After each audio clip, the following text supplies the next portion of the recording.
Sisi tumepambana kuhakikisha kwamba tunajenga timu yetu. Kwa sasa kilichobaki ni kutafuta matokeo ya ushindi tuweze kufikia malengo. Wanayanga wameridhika kwenye hizi mechi ambazo mmecheza. Mmecheza mechi mbili tu dhidi ya JKT na dhidi ya Mashujaa. Wameridhika na kile ambacho wao umekuwa ukitengeneza. Inakupa deni kiasi gani kuelekea msimu huu? Mpira ni mchezo wa wazi. Ukifanya vizuri watu wataona, ukifanya vibaya pia watu wataona. Kwa hiyo mimi nafsi nimefarijika. Tumekosa ngao jamii, lakini nimeona baadhi ya mashabiki wameridhika na kiwango cha timu. Kwa tafsiri yake kwamba wanatuunga mkono na tusapoti kuhakikisha kwamba tunaenda kupata nguvu kwa ajili ya kuanza ligi. Sisi malengo yetu ni kufanya vizuri. Hii ni klabu kubwa ambayo inahitaji mataji na sio kucheza vizuri peke yake. Kwa hiyo sasa tunaelekeza nguvu kwenye kucheza vizuri na kuhakikisha kwamba tunapata matokeo ya ushindi tuweze kufikia malengo. Kwa timu ulivyoitengeneza kwa miaka hii kadhaa, Wanayanga watarajie msimu huu ni msimu wa kupata matunda?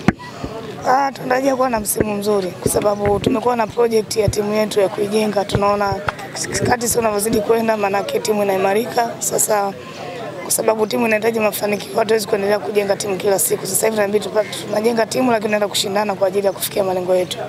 Inakuumiza kichwa kwa namna gani kuiunganisha timu yenye wachezaji wengi wa kigeni kama hao na kila mtu ana tabia yake, kila mtu ana kitu chake?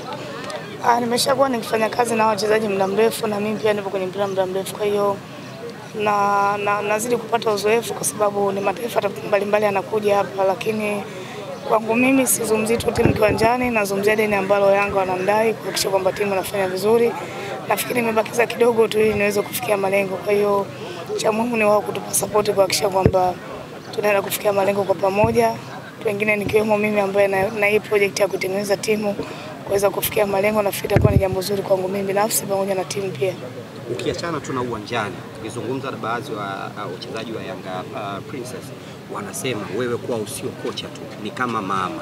Wewe kwako binafsi kama mwalimu wa kike ambaye unawasumbua walimu wengi wanaume, inakupa fahari kiasi gani kuona hawa wachezaji wanakuzungumzia kwa namna hiyo?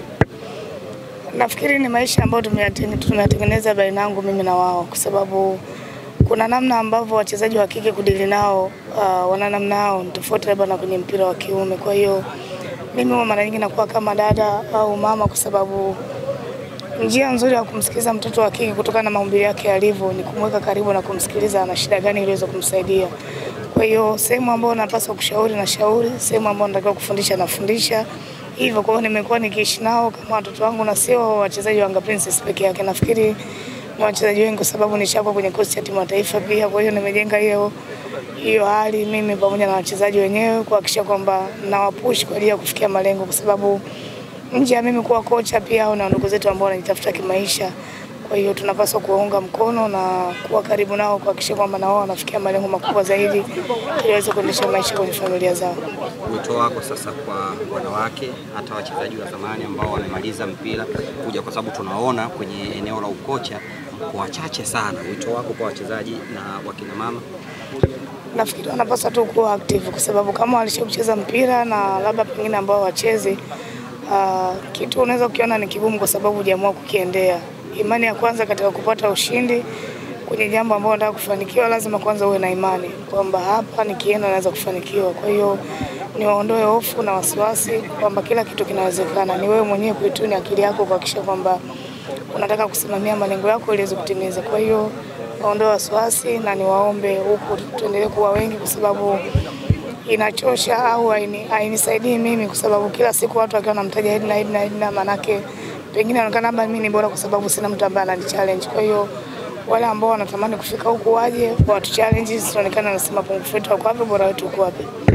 Edna, tukiachana na Yanga Princess, leo tuko kwenye tukio la IM Health. Wewe ukipata nafasi ya kuzungumzia Engineer Health kwa maneno machache, ni mtu wa namna gani kwa? Kwanza ni mtu mwenye upendo na watu. Ni mtu mwenye upendo na watu, ana marafiki, anapenda kuzungumza, anapenda kuwapa support vijana wenzake.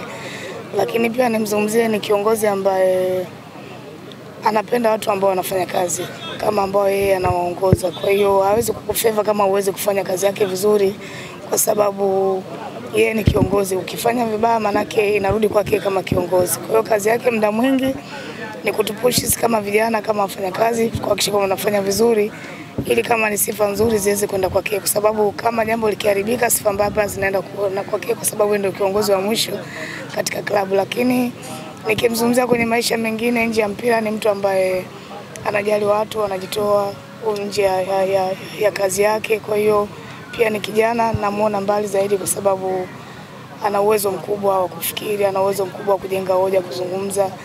Kwa tutarajia makubwa kutoka kwake. Au mengine tunamwachia Mwenyezi Mungu, lakini naamini anaweza kuja kuwa na nafasi nzuri na kubwa zaidi kuliko hii ambayo ameipata.